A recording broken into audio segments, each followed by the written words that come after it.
Dragi bratje in sestre, dragi pater Jože,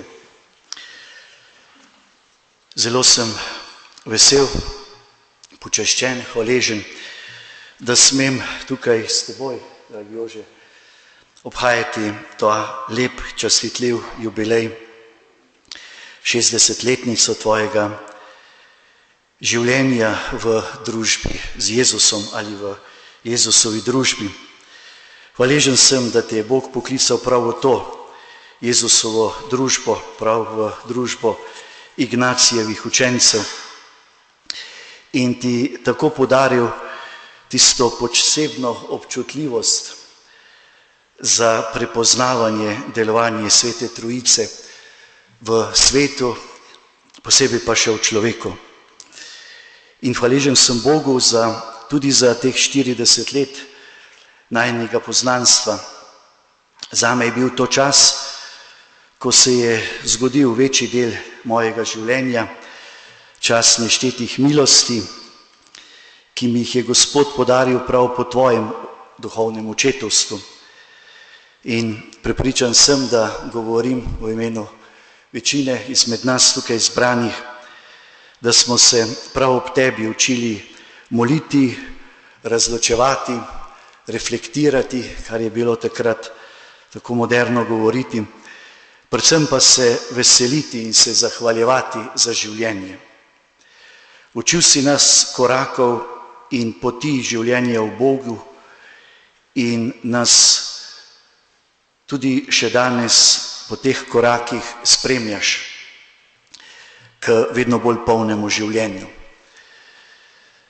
Naj se dotaknem vsaj kakšnega od teh korakov, nam posebno dragih, ki ga prebuja in oživlja tudi ta lepa današnja Božja beseda, ki smo jo brali. Najprej ta čudoviti psalem, ki smo ga zapeli in ki si ga ti, Jože, tako goreče, vehementno z vsem telesom in vso dušo prepeval. Se te spomnim vse v tistih prvih dni takrat, na prvem srečanju, na uvajanju v molitev v stiškem samostanu, kako je zvenela ta tvoja pesem: Gospod naš Gospod, kako čudovito je tvoje ime po vsej zemlji. Počasi sem spoznaval, da je to pravzaprav tvoja življenjska filozofija, občudovati stvarstvo in v vsem prepoznavati Boga, njegovo lepoto, v vsem prepoznavati veličino nebeškega Očeta, se zahvaljevati, slaviti njegovo ime.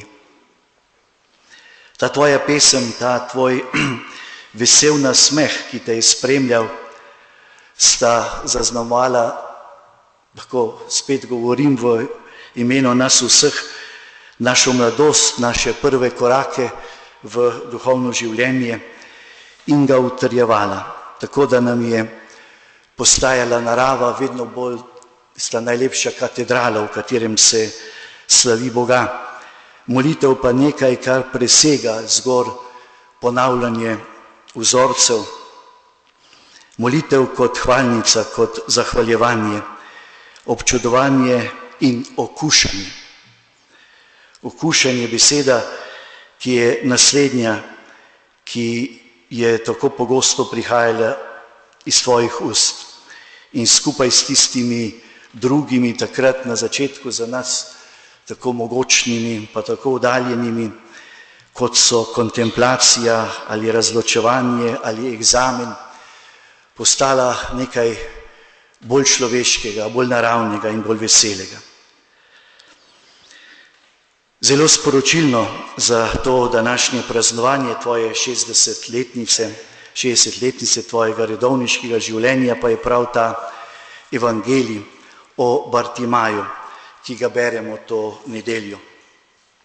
Gre gotovo za najbolj pretresljivo pripoved Markovega evangelija o učenčevstvu, o tem, kako biti njegov učenec, kako postajati vedno bolj svoboden učenec na poti za Gospodom. Vrsto pomembnih korakov tega učenčestva, ki se dogajajo v vsakem izmed nas, lahko odkrivamo v tej veliki pripovedi, ki nam jo je zapustil Marko. Eden prvih korakov učenčestva, ki se jih lahko učimo tako pri Bartimaju, kakor pri tebi, dragi Jožef, je sedeti ob poti življenja. Sedeti in opazovati in prepoznavati. Prepoznavati njega, ki prihaja, ki je že vstopil v naš svet, v naše življenje, ki ga je treba res samo videti, sprejeti, se ga razveseliti, spregledati skozi svojo različno slepoto, svoje predsodke in svoje strahove. Hvala ti za neštete pogovore, v katerih si nas učil opazovati ta Božja znamenja, tega stvarnika. Hvala za razlage besede, da se je skozi to besedo dalo brati in prepoznavati tudi lastno življenje, se veseliti tega lastnega življenja in kljub stiskam in bridkostim, ki človeka na poti za Gospodom tudi zadevajo, se ga veseliti in mu vedno znova zaupati. Besedam si znal priti do dna, kako radi rečemo, jih na nek način razstavljati do njihovega izvora, do njihove globine. In bil si tako tih in zvest sopotnik, tudi takrat, ko smo ti tožili svoje razočaranja, ali pa navdušen sogovornik, ko smo ti razlagali o svojih projektih, o sanjah, o načrtih. In bil si izkušen in potrpežljiv, takrat, ko si lomil težave in probleme našega življenja, ne nazadnje tudi težave in skrivnosti, včasih tudi z 7 znamenji zapečatene Ignacijeve knjižice o duhovnih vajah. Učil si nas, kako se sprehaja in moli, kako se opazuje in diha, zmeraj do konca, ali kakor je zapisal pesnik Tone Pavček, spomladi do rožne cvetice, poleti do zrele pšenice, jeseni do polne police, po zimi do snežne kraljice. V knjigi do zadnje vrstice, v življenju do prave resnice, v sebi do rdečice, čez eno in drugo lice. A če ne prideš ne prvič, ne drugič, poskusi vnovič in zopet in znova.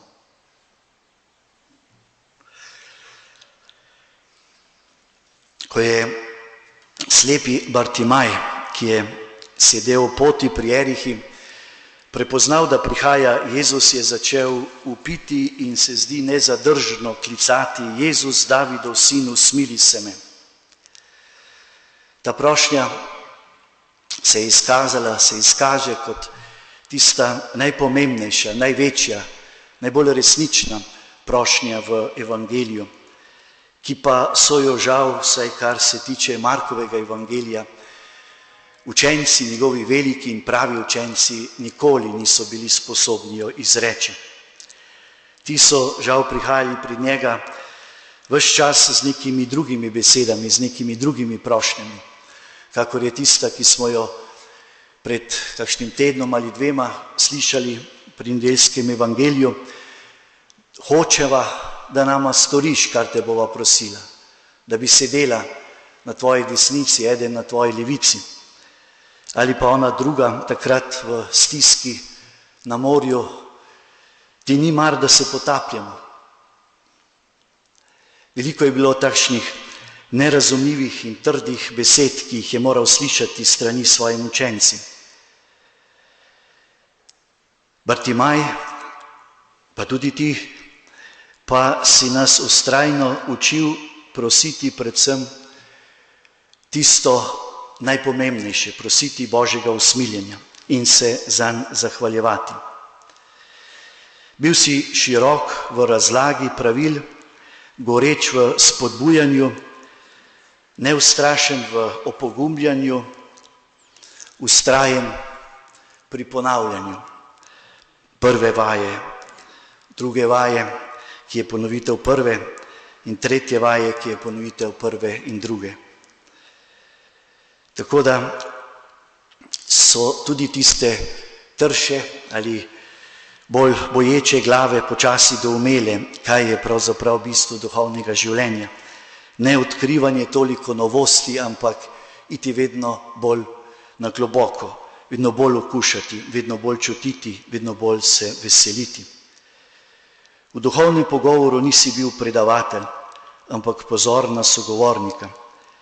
Nikoli nisi izrekel besede preveč ali silo, vedno si čakal na odziv, na povabilo. Nikoli očital, a se vedno veselil in vedno pričakoval. Mnogi so Bartimaja grajali, beremo, naj umolkne. On pa je še glasneje vpil: Davidov sin, usmili se me. Tudi tebe so mnogi grajali, da bi umolknil. A lahko si samo še bolj vpil, tako kot Bartimaj: Davidov sin, usmili se me. Postal si vedno bolj občutljiv za vsako zlorabo, za vsako besedo, za vsako težo, predvsem pa za vsako nasilje oblasti, avtoritete, bližnjega, tudi Boga. Vedel pa si, da je za dosego tistega novega mišljenja, tistega drugačnega presojanja potrebno še kaj več kot samo lepi duhovni pogovori in modre misli. Jezus je moral odložiti vrhnja oblačila in začeti sam umivati učencem noge. Pa še takrat mu niso verjeli. Niso mu mogli verjeti, da jim je že in da jim bo še izkazal ljubezen do konca. Moral je sprejeti križ in njegovo bolečino, a še prej sramotno razgaljenje in zasramovanje. To ga je ponižalo v očeh voditeljev in v očeh njegovih učencev. Ponižalo do konca. A v tem ponižanju ga hkrati približalo očetu, da je lahko vsem odpustil in se mu popolnoma izročil. Hvala ti, dragi Jože, da si bil pripravljen deliti z nami tudi svojo krhkost, svojo bolečino, da si bil pripravljen sprejemati križe, da nisi zakrival njihove trpkosti in se ne pretvarjal v prazno pobožnost. Nasprotno, tvoje obličje se zdi, da vedno bolj sije od nepremagljive vire in veselja, da se vse to dogaja v pogledu Svete Trojice, ki zre na nas in na ves svet in na vsako darovano bolečino spreminja v novo življenje. Ta križ postaja telo in telo postaja sakrament. In tako se dogaja najsvetejša daritev vesoljstva. Daritev, ki jo bomo deležni tudi mi v tem trenutku pri sveti maši, ko bo vse naše postajalo Božje in Božje vedno bolj naše. V hrano življenja, tudi na naši poti v večno ljubeče Božje občestvo. Amen.